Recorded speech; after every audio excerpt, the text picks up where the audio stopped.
찬송가 582장으로 찬송하겠습니다. 582장 찬송입니다.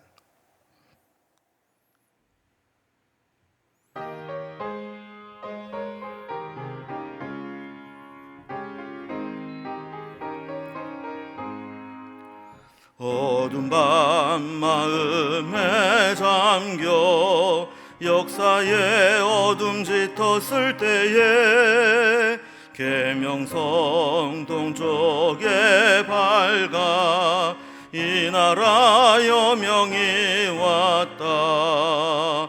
고요한 아침의 나라 빛 속에 새롭다.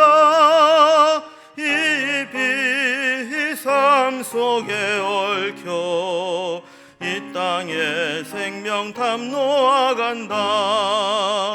옥토에 뿌리는 깊어 하늘로 줄기가 솟을 때 가지잎 홍만을 헤어 그 열매 만민이 산다.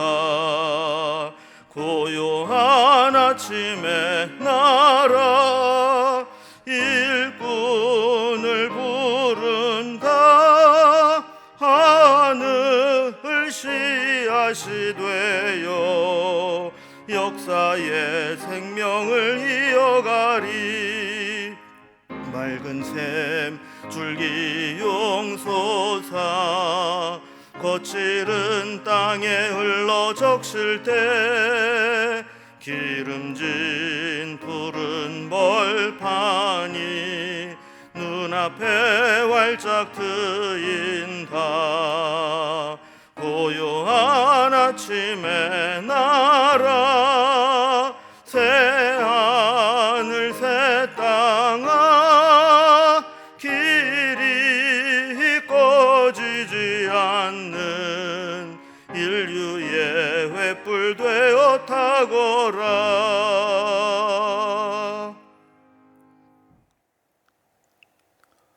오늘 함께 나눌 하나님 말씀은 구약성경 스가랴서 6장 1절에서 15절까지 말씀입니다. 스가랴서 6장 1절에서 15절까지 말씀을 봉독합니다. 내가 또 눈을 들어본즉 네 병거가 두 산 사이에서 나오는데 그 산은 구리산이더라. 첫째 병거는 붉은 말들이, 둘째 병거는 검은 말들이, 셋째 병거는 흰 말들이, 넷째 병거는 아롱지고 건장한 말들이 메어 있는지라. 내가 네게 말하는 천사에게 물어 이르되 내 주여 이것들이 무엇이니까 하니 천사가 대답하여 이르되 이는 하늘의 네 바람인데 온 세상에 주 앞에 서 있다가 나가는 것이라 하더라. 검은 말은 북쪽 땅으로 나가고 흰 말은 그 뒤를 따르고 어룽진 말은 남쪽 땅으로 나가고 건장한 말은 나가서 땅에 두루 다니고자 하니 그가 이르되 너희는 여기서 나가서 땅에 두루 다니라 하매 곧 땅에 두루 다니더라. 그가 내게 외쳐 말하여 이르되 북쪽으로 나간 자들이 북쪽에서 내 영을 쉬게 하였느니라 하더라. 여호와의 말씀이 내게 임하여 이르시되 사로잡힌 자 가운데 바벨론으로부터 돌아온 헬데와 도비아와 여다야가 스바냐의 아들 요아스의 집에 들어갔나니 너는 이날에 그 집에 들어가서 그들에게서 받되 그 은과 금을 받아 면류관을 만들어 여호사닥의 아들 대제사장 여호수아의 머리에 씌우고 말하여 이르기를 만군의 여호와께서 이같이 말씀하시되 보라 싹이라 이름하는 사람이 자기 곳으로 돋아나서 여호와의 전을 건축하리라.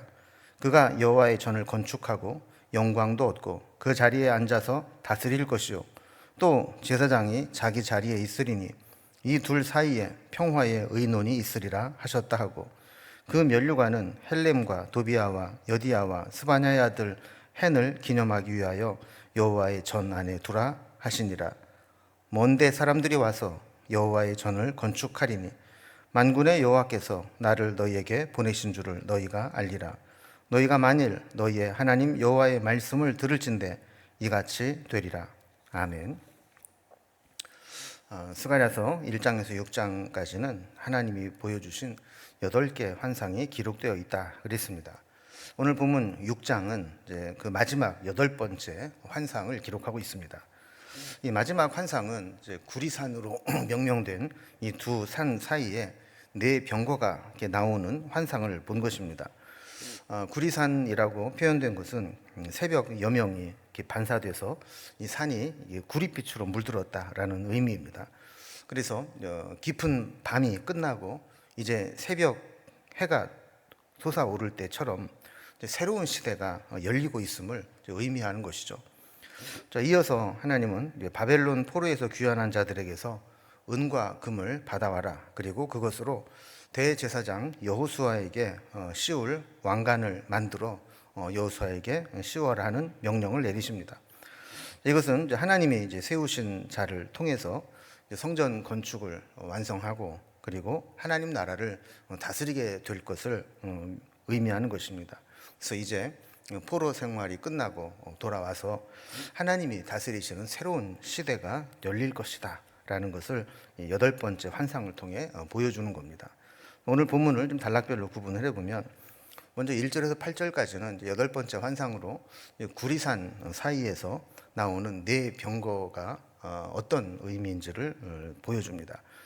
두 번째는 여호와의 성전을 지을 싹으로 표현된 대제사장 여호수아에게 왕관을 씌워라 하는 명령과 그 의미를 설명하고 있습니다. 먼저 첫 번째 8번째 환상입니다. 구리산 사이에서 나오는 네 병거의 환상입니다. 8번째 환상을 보게 되는데 1절에 보면 네 병거가 두 산 사이에서 나오는데 그 산은 구리산이라 그랬습니다. 이 산을 구리산이라고 이야기한 것은 거기 뭐 구리가 많이 매장돼 있어서 구리를 채굴하는 산이 아니라 새벽에 해가 탁 뜨게 되면 그 붉은 태양빛에 반사돼서 산이 이렇게 구릿빛으로 물들었다 하는 의미입니다. 그러니까 이전까지 포로 생활을 하면서 깊은 밤과 같은 그 시대가 끝이 나고 이제 새벽과 같이 새로운 시대가 열린다라는 것을 의미하는 겁니다. 그동안 저들이 이제 포로 생활을 하고 또 강대국들의 이 포갑에 굴복해서 나라를 잃어버리기도 하고 포로로 끌려가기도 하는 절망적인 시간들을 보내왔지만 이제 저들이 다시 본국으로 돌아오게 되면서 하나님이 열어주시는 새 시대를 맞이하게 될 것이다 라는 환상입니다. 2절과 3절에 보면 이 병거에 대한 설명이 나옵니다. 첫째 병거는 붉은 말들이, 둘째 병거는 검은 말들이, 셋째 병거는 흰 말들이, 넷째 병거는 어룽지고 건장한 말들이 그 병거를 메고 있었다라고 이제 기록을 하고 있습니다. 4절에 보면 스가랴에게 천사가 묻습니다. 이 병거를 말이 몰고 나오고 있는데 이게 무엇을 의미하는 것이냐 하는 거죠. 그러니까 분명히 환상으로 보기는 봤는데 그 의미를 알지 못하니까 물어보는 겁니다.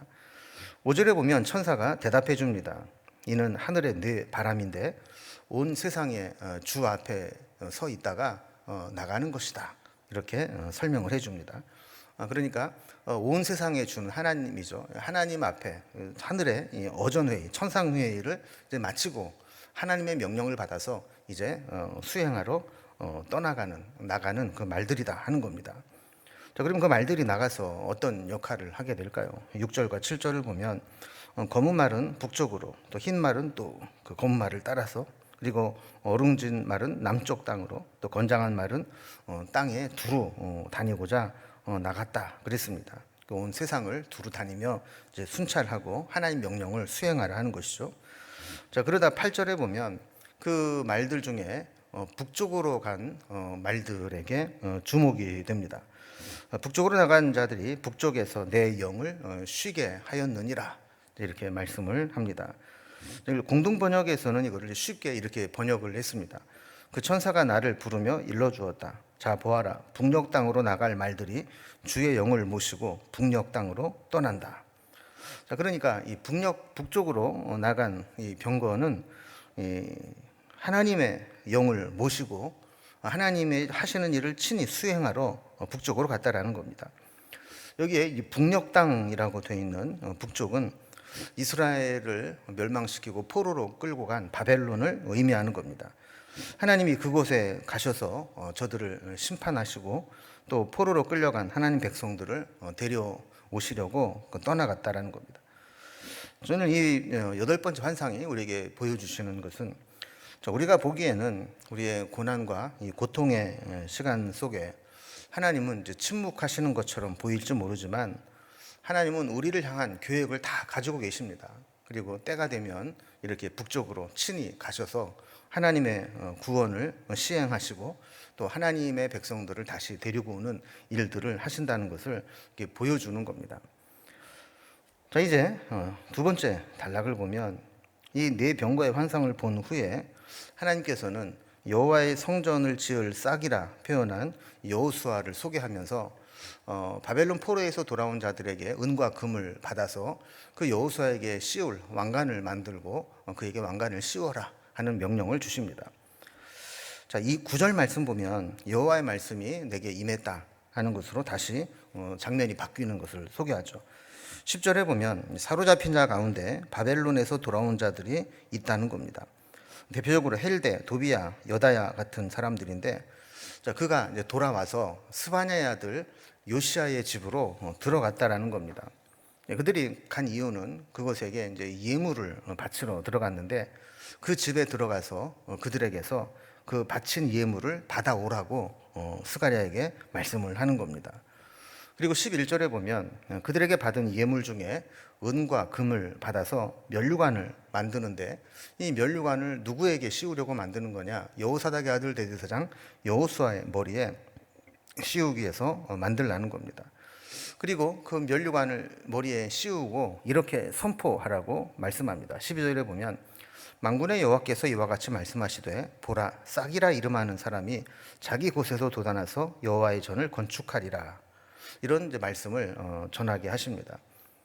싹, 예전 번역은 순이라고 번역을 해놨는데요. 이 싹이 탁 트는 걸 보면 당장에는 보잘것 없어 보입니다. 그런데 그것이 자라나서 성장을 하게 되면 나중에 큰 거목이 될 수도 있는 겁니다. 그러니까 지금은 이스라엘 백성들을 이 싹에 비유하면서 마치 성전 재건 건축이 중단돼서 무기력한 상태에 있지만, 하나님은 그 속에서 싹을 예비하셔서 그 싹이 자라나서 여호와의 전을 완성하게 만드실 거라는 거죠. 자, 그것을 지금 예언하시면서 그가 바로 이제 여호수아와 같은 존재다라고 말씀을 하는 겁니다. 13절에 보면 그가 여호와의 전을 건축하고 영광도 얻고 그 자리에 앉아서 다스릴 것이요, 또 제사장이 자기 자리에 있으리니 이 둘 사이에 평화의 의논이 있으리라. 이런 말씀을 하십니다. 그러니까 이 세상을 다스리는 이 왕과 또 하나님을 제사하는 이 제사장은 사실 역할이 다릅니다. 그래서 한 사람이 두 가지 역할을 다 할 수가 없고 분리가 돼 있었는데, 이제 하나님의 새로운 시대가 되면 이 둘 사이에 평화의 의논이 있고 서로 협력해서 하나님 나라를 세워나가는 일을 할 것이다 라는 겁니다. 하나님은 이렇게 세우신 종들이 서로 협력해서 하나님의 뜻을 이루게 하시고, 또 그 둘의 역할을 감당하는 메시아를 예고하기도 하는 겁니다. 스룹바벨과 여호수아처럼 서로 역할은 다르지만 그 역할을 하나로 그리스도 안에서 하나가 되고 하나님 안에서 하나가 되어서 하나님의 뜻을 이루어 나가게 된다는 겁니다. 자, 그리고 14절에 보면 그 면류관은 헬렘과 도비아와 여디아와 또 스바냐의 아들 헨을 위하여 여호와의 전 안에 두라 그랬습니다. 자, 이렇게 하나님의 통치의 상징인 이 면류관, 가장 중요한 것은 여호와의 전 안에 두라, 보관하도록 합니다. 그래서 여호와의 전에서 이 하나님의 약속의 징표를 하나님 전에 나오는 사람들마다 다 볼 수 있도록 하기 위함이죠. 자, 그러면서 다시 하나님은 중단되었던 성전 재건 건축이 다시 이루어질 것을 약속해 주십니다. 15절에 보면 먼 데 있는 사람들이 와서 여호와의 전을 건축할 것이라. 그리고 먼 데 있는 사람, 하나님과 상관이 없었던 사람들까지도 이렇게 여호와의 전을 찾아와서 여호와의 전을 건축하는 데 힘을 보태고 함께 하는 것을 보면 깨닫게 되는 것이 있을 거라는 거죠. 그게 뭐냐면, 이들은 하나님이 보내신 자들이구나, 이거를 깨닫게 된다라는 겁니다. 그럼 우리도 종종 그런 때가 있죠. 하나님의 일을 하기 위해서 정말 하나님이 사람도 좀 보내주시고 물질도 좀 보내주시고 이러면 좋겠다 하는 생각을 할 때가 있습니다. 때가 되면 하나님께서 하나님의 일을 이루는 그런 사람들을 보내어 주실 겁니다. 자, 그러면서 여호와의 말씀을 듣고 믿으면 이 말씀이 그대로 이루어지는 것을 보게 될 것이다 라고 15절에서 계속 이어서 말씀을 하시죠. 그러니까 우리가 지금 당장은 불가능한 것처럼 보이고 방법이 없어 보이지만 우리가 하나님께 말씀을 듣고 믿음으로 나아가면 하나님께서 먼 데 있는 사람들을 보내서라도 하나님의 일을 반드시 이루실 것이라는 겁니다. 그리고 이 말씀을 반대로 생각을 해보면 아무리 하나님의 약속이 있어도 그 약속을 우리가 듣고 믿지 않게 되면 이 말씀이 이루어지지 않을 수 있다는 겁니다. 자, 오늘 이 두 구리산 사이에서 나오는 네 병거의 환상과 또 하나님이 세우실 대제사장 여호수아의 면류관을 씌우는 이 환상을 통해서 하나님은 우리에게 새 일을 행하시는 분이고 새 역사를 이루어 주시는 분이다라고 말씀합니다. 우리에게도 과거에 힘들었던 일이나 절망스러운 상황이 있을 수 있습니다. 그러나 때가 되면 하나님은 그 절망스러운 시대를 끝내고 하나님의 새로운 영광스러운 시대를 열어 나갈 것입니다. 새벽 여명에 비춰서 구릿빛으로 변한 그 두 산 사이에서 하나님의 천사들, 하나님의 종들 이 병거를 타고 말들이 나아가서 그것을 수행하게 되듯이 구원과 은혜의 서광이 밝아오면 모든 상황이 역전되고 하나님의 뜻이 이루어지게 되는 겁니다. 그래서 우리는 눈에 보이는 현실과 상황이 아무리 어둡고 또 힘들어 보여도 하나님이 우리에게 주신 말씀이 있고 하나님의 뜻이 있다면 우리는 그 말씀에 귀 기울여 듣고 그 말씀을 붙잡고 기도해야 되는 겁니다. 그래서 오늘 나를 통해 열어주실 하나님의 어떤 새로운 역사, 또 하나님이 이루어질 새로운 시대, 어떤 일들이 일어날지를 기대하면서 기도함으로 하나님의 주시는 새 역사를 만들어 나가는 우리의 삶이 되어야 할 것입니다. 오늘도 우리가 힘든 삶의 현장에서도 하나님이 이루실 새 일, 새로운 역사, 새로운 일들을 기대하면서 우리가 주님과 함께 믿음으로 살아가는 귀하고 복된 날이 될 수 있기를 주님의 이름으로 기원합니다. 기도하겠습니다. 하나님 아버지, 오늘 말씀을 통해서 마지막 8번째 환상을 살펴보게 하시고 또 네 병거와 말들 그리고 여호수아의 환상을 통해서 하나님은 새로운 역사를, 새로운 시대를, 또 새로운 일들을 이루시는 분임을 우리에게 보여주셨습니다. 우리에게도 때로 지난 어두웠던 시간들을 끝내고 하나님이 열어주시는 새로운 시대가 필요할 때가 있습니다. 그 일들을 우리에게도 나타내 주시고 믿음으로 그 새로운 일들을 찾아 나가는 저희들의 삶이 될 수 있도록 인도해 주시옵소서. 오늘도 우리에게 새 일을 행하실 하나님을 바라보며 예수님의 이름으로 기도드리옵나이다. 아멘. 각자의 기도 제목들로 자유롭게 기도하시겠습니다.